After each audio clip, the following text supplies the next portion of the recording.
প্রায় 46 দিন অতিক্রান্ত, এখন অব্দি বিকাশ ভবনের সামনে লাগাতার অনশনে বসে আছেন শিক্ষকরা। পাশাপাশি দেখা যাচ্ছে যে 203 ঘন্টা পেরিয়ে গেছে, ইতিমধ্যে প্রায় 18 জন শিক্ষক অনশনে গেছেন। তার মধ্যে 6 জনকে আমরা দেখেছি ইতিমধ্যে অনশন করতে করতে হাসপাতালে ভর্তি হয়েছে। সমস্ত শিক্ষকদের তরফ থেকে যেটা বারবার উঠে আসছে যে তাদের জন্য যে চাকরি সেটা চিহ্নিত হবে।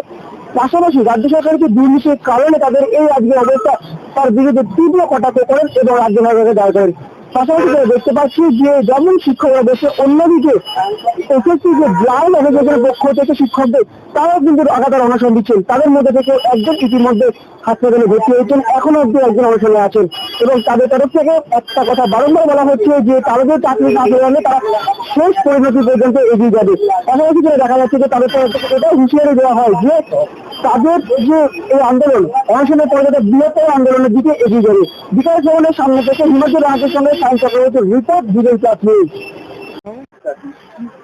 যেমনটা আমরা দেখতে পাচ্ছি যে বিকাশ ভবনের সামনে যে অবস্থান বিক্ষোভ তার 46 দিন এবং অনশনের 203 ঘন্টা পার, প্রায় 18 জনের মতো ইতিমধ্যে অনশন করছেন। কি বলবেন, কোনো সদুত্তর পাওয়া যাচ্ছে সরকারের তরফ থেকে?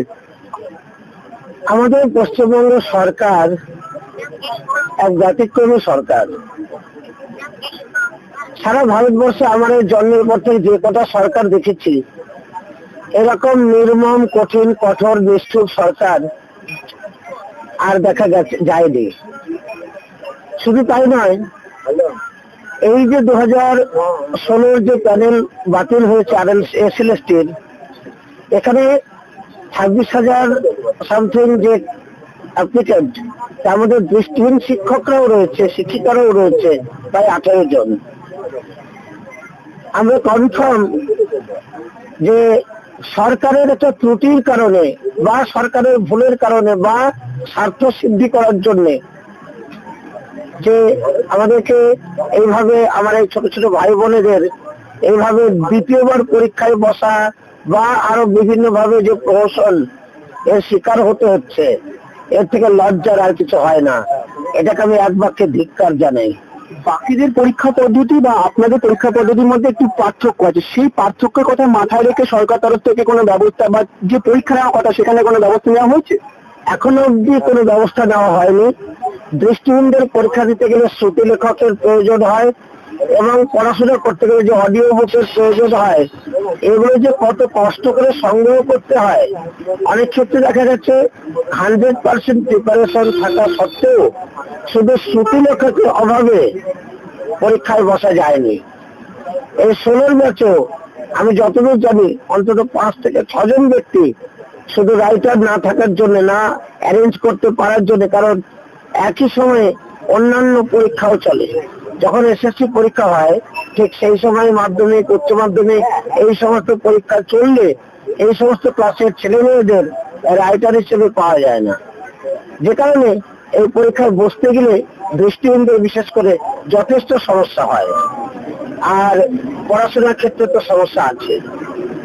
আপনি কতক্ষণ অনশনে আছেন? আমি অনশনে আছি আজকে 2 দিন। আজকে 2 দিন ধরে আছি। আমি যদিও 2016 ব্যাচ নই, আমি 2006 চাকরি পেয়েছি, তবু আমি আমার এই ছোট ছোট ভাই বোন বন্ধুদের দুরবস্থা দেখে ঘরের চুপচাপ থাকতে পারিনি। আমার মনে হয়েছে যে সমাজ থেকে আমি নিয়ে বড় হয়েছি, সেই সমাজের জন্য কিছু করা প্রয়োজন।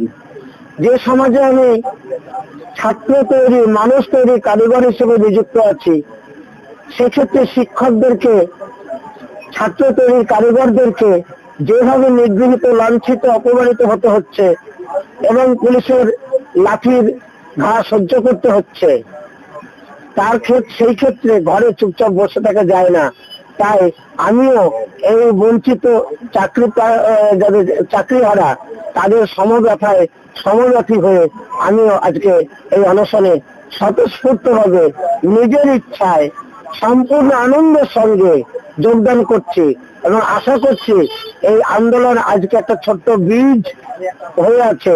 আগামী দিন এই আন্দোলন আরো মহিমে পরিণত হবে, আন্দোলন তীব্র থেকে তীব্রতর হবে। সরকার এবং সরকার পোষিত যে লোকজন যারা এখন ঘরে ঘুমোচ্ছে আনন্দে, তাদের ঘুম কেড়ে নিয়ে তবেই ছাড়বো। চাকরিতে পুনর্বহাল আমার ছোট ছোট ভাই বোনেদের করতেই হবে, এই আশা রাখি। কোনোভাবে কি মনে হচ্ছে না যে আপনাদের এই যে 2026 শিক্ষক যাদের পরবর্তী ভবিষ্যৎ নিয়ে ছেলে খেলা করছে রাজ্য সরকার? সেই শিক্ষকদের জীবন নিয়ে ছেলে খেলা তো করছে বটেই, তার সঙ্গে সঙ্গে পশ্চিমবঙ্গে যে শিক্ষার ব্যবস্থা, যে শিক্ষার সমস্ত যে একটা প্রাতিষ্ঠানিক যে একটা নিয়ম, সেই সমস্ত কিছুকে ভেঙে ফেলার চক্রান্ত করছে এবং শিক্ষা ব্যবস্থাকে পুরোপুরি বেসরকারীকরণের দিকে এগিয়ে নিয়ে যাওয়ার একটা সুপ্ত প্রয়াস চলছে। এটাই সত্য এবং এটাই সঠিক। সুতরাং এই যে শিক্ষকদেরকে সব প্রহসন করছে এটাই নয়, আরো কি হচ্ছে যে যাতে করে আর এই শিক্ষা ক্ষেত্রে শিক্ষক নিয়োগ করতে না হয়, যাতে সরকারের খরচের পরিমাণটা কমানো যায়, সেরকম বোধহয় কোন একটা অভিসন্ধির দিকে সরকার এগোচ্ছে বলে আমার ধারণা। আপনার নাম কোথা থেকে এসেছে? আমার নাম গৌরচাঁদ প্রামাণিক, আমি এসেছি সোনারপুর থেকে। আমার স্কুলের নাম ঘাটেশ্বর বিকে বিদ্যা মন্দির। আমি all Bengal blind teachers association থেকে প্রতিনিধিত্ব করছি। বিকাশ ভবনের সামনে অবস্থান বিক্ষোভে 46 দিন এবং অনশনের 203 ঘন্টা পার। কোনোভাবে কি সরকারের তরফ থেকে কোনো পদক্ষেপ পাওয়া গেছে? না, এখনো পর্যন্ত তো কোন রকমই কোনো সদিচ্ছা সরকারের তরফ থেকে দেখতে পাচ্ছি না। আমরা তো সেই 3 তারিখের পর থেকে লাগাতার আন্দোলনে আসছি বা সরকারের কাছে আমরা কোন রকম যাতে ওনারা কি ভাবছেন আমাদের নিয়ে, যোগ্যদের নিয়ে কি ভাবছেন, আমাদের কিভাবে পুরনো চাকরিটা আবার পুনর্বহাল করবেন, কিন্তু সেই ব্যাপারে সরকারের কোন রকম সদিচ্ছা বা সহযোগিতা আমরা পাচ্ছি না। আপনি কতক্ষণ অনশনে আছেন? আমি কাল 8:30টার সময় সকাল 1:30টায় অনশনে বসেছি। পরবর্তী পদক্ষেপ কি হবে যদি এরপর অনশনের পরে যে সরকারের তরফ থেকে কোনো পদক্ষেপ না নিলে বা আপনাদের জন্য কিছু ভাবা না হয়? আমরা তো বিভিন্ন কর্মসূচি এর আগেও গ্রহণ করেছি, সেগুলোতে কোন রকম কাজ না হওয়ায় আমরা শেষ পর্যন্ত এই অনশন কর্মসূচি গ্রহণ করেছি। এই কর্মসূচি চলতে থাকবে যতদিন না আমাদের রিপ্যানেলের মাধ্যমে আবার পুরনো চাকরিতে ফিরিয়ে আনা হবে, ততদিন আমাদের অনশন কর্মসূচি চলতে থাকবে। আর এরপরেও আমরা পরিস্থিতি অনুযায়ী আরো অন্যান্য যাতে পদক্ষেপ গ্রহণ করা যায় তার চেষ্টা করব। আপনার নাম? আমার নাম মোহাম্মদ আবাইদুর রহমান।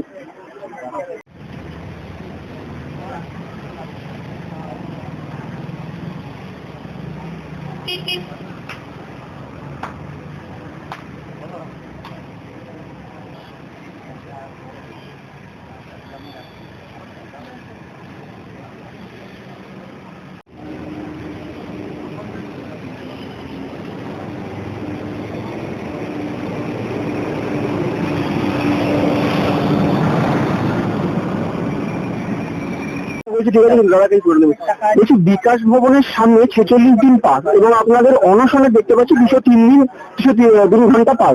কি বলবেন? সরকারের তরফ থেকে কোনো সদুত্তর পেলেন?